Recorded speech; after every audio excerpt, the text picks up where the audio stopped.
Ladies and gentlemen, welcome to the 2.4 instructional video on solving and graphing compound inequalities. In this video, you'll learn how to solve and graph a compound inequality. You will know you're successful if you are able to show all your work to calculate an accurate solution, graph your solution on a number line, and for and compound inequalities, you'll need to write your final answer in compact form. We'll run through a few examples on what this means so you'll know what it looks like by the end of the instructional video. Take a moment to jot down this first compound inequality. I'd like to point out that this is a and compound inequality written in compact form. So if an and compound inequality is written in compact form, you're not going to see the word and written in the compound inequality. It's also an and compound inequality because there's two constraints that must be met. The first one is that negative 12 has to be less than negative 2 minus 5x. So the solution to that inequality needs to be true, as well as negative 2 minus 5x also has to be less than or equal to negative or positive 18. So in order for us to find the solution, both of those constraints must be met in our final solution. Okay, so to go ahead and get started on this, I'm just going to write each of those separate inequalities separately. So negative 12 is less than negative 2 minus 5x. And then I'm going to write the word and, just to remind myself this is an and compound inequality. Negative 2 minus 5x has to be less than or equal to 18. From here, I'm going to solve these inequalities just like I did in lesson 2.3. So I'm going to add 2 to both sides. I'm going to get negative 10 is less than negative 5x. Divide by negative 5. The rules remain the same when I'm multiplying or dividing by a negative value. I have to flip the inequality. So I'll get positive 2 is greater than x. Now I can move over to my other inequality. I'm going to add 2 on this side as well. And I'll get negative 5x is less than or equal to 20. Divide both sides by negative 5. And again, because I'm dividing by negative 5, I will have to flip the inequality so that x is greater than or equal to negative 4. Okay, what I have here is two parts of a compound inequality. So both of these conditions must be met in order for me to find the solution to this compound inequality. Before I do that, before I graph my answer, I need to write it in compact form. Right now they're written separately. So a standard way that we typically write an and compound inequality in compact form is we look at the two values we just solved for, 2 and negative 4. And we start with the value that's the smallest. And we think of a number line. You put the smallest number on the left. So I'm going to put negative 4 on the left. We put the bigger number on the right. So I'm going to put the bigger number on the right and x in the middle. Now I need to put in my inequality symbols. So negative 4 has to be greater than or equal to, x has to be greater than or equal to negative 4. Another way to write that is negative 4 is on the left. It has to be less than or equal to x. Okay, so I'm going to put less than or equal right there. In this particular case, 2 is greater than x. Another way to write this is x is less than 2. So I'm going to put a less than symbol. Okay, a cheesy way that I remember it is when I'm looking at this inequality, the alligator, if I'm thinking back to kindergarten, is eating the 2. Same thing is happening in this part of the inequality. So if I use a silly alligator example over here, the alligator is eating the x. It's doing the same in this portion of my compound inequality. Okay, that was really cheesy, but this is my final answer written in compact form.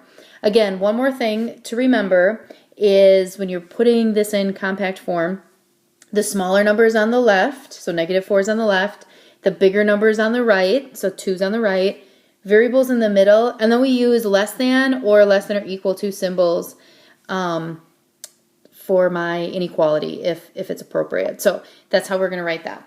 Now I need to graph it.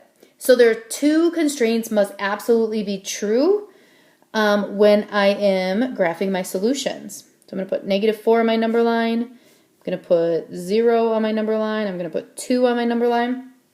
And I can only graph the values that are greater than or equal to -4. Okay, so I'm not going to highlight my solution just yet. I'm just going to kind of put some arrows on here to help me think about what my solution would be. So greater than or equal to -4 means I would use a closed circle. And my values in my solution set are also less than 2. Okay, so 2 is not a solution. So I'm going to draw an arrow down here.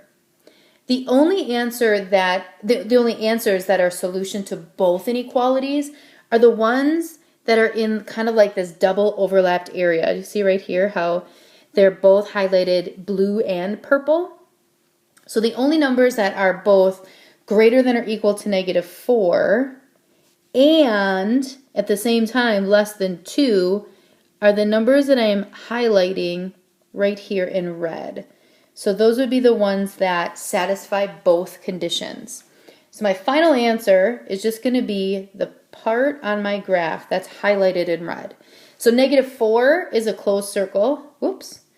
So this is a closed circle. That's a solution. 2 is not a solution. Everything between those two values are. So here's my answer in compact form and the graph of my answer. All right, ladies and gentlemen, pause the video for a moment and jot down the second inequality. I should say compound inequality. First thing I want to point out is this is an and compound inequality, not written in compact form, and I know that because I see the word and right here. Just because the problem isn't in compact form doesn't mean our answer shouldn't be in compact form in the end. So we do have to push our solution together and make it compact for a final solution.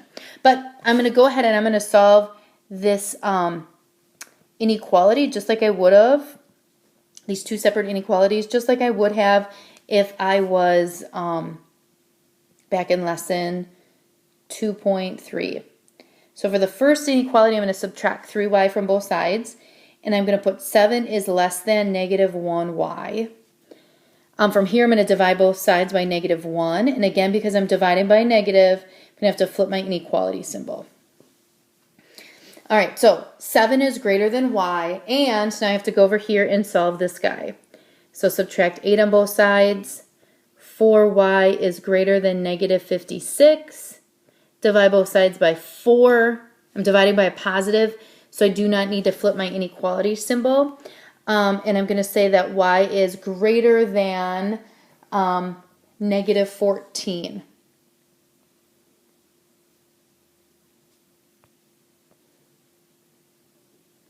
Okay, so I solved both. Now I have to write my final answer in compact form. So keeping in mind what we just went through, I look at the two values that we just solved for, 7 and -14. And I'm going to put the smaller number on the left. So -14 is on the left. So -14 has to be less than y, and y is less than 7. So that's my final answer in compact form. So when I go ahead and I create my number line, I want to make sure I have -14. I want to make sure I have 0. Here's 7. I'm going to only shade the values that are greater than -14 and less than 7. I'm not going to shade or color in either of those circles because there's just less than or greater than symbols there. And the only values I'm going to shade are the values that are between -14 and +7. So my final answer in compact form looks like -14 is less than y and y is less than 7. And this is what my graph would look like for all my solutions.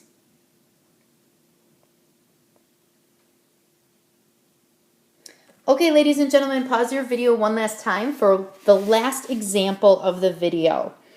I want to point out that this is an OR compound inequality, and I know that because it's got the word OR in it. An OR compound inequality will always have the word OR in it. An interesting thing to note is that we only have to, like our solution only has to meet one of the constraints. So the value for 4x minus 1 is greater than 7 it could be a solution, or 4x is less than 2 could be a solution. It doesn't have to meet, my solution doesn't have to meet both constraints. So I am going to go ahead and just start solving this one by adding 1 to both sides. And I'll get 4x is greater than or equal to 8. Divide both sides by 4. And I will get x needs to be greater than or equal to 2. Or, now I need to go ahead and solve the second part of it. Divide both sides here by 4, and I'll get x is less than 1/2. Okay, so my final answer, I need to write this together, write these two inequalities together with the word or in the middle. So x needs to be greater than or equal to 2, or x is less than 1/2. Okay, now if this was an and compound inequality, I wouldn't have a solution because there's no number that's greater than 2 and less than 1/2. So that's good. I do have a solution. I'm going to get my values on a number line here. So here's 0. I'll put 1/2 right here, put 1 there, and 2 here. Okay, so my graph is going to be the values that are greater than or equal to 2. So I'm going to circle, and then I'm going to shade in 2. The values that are greater than that are going to be to the right of 2, so anything over here. Or the values that are less than 1/2, so I'm going to circle 1/2. Not going to shade it in because it's not an or equal to inequality. And then I'm going to shade the values to the left. So my solutions only need to meet one condition. They need to be greater than 2 or less than 1/2. So anything in the pink shaded region would be a solution to this compound inequality.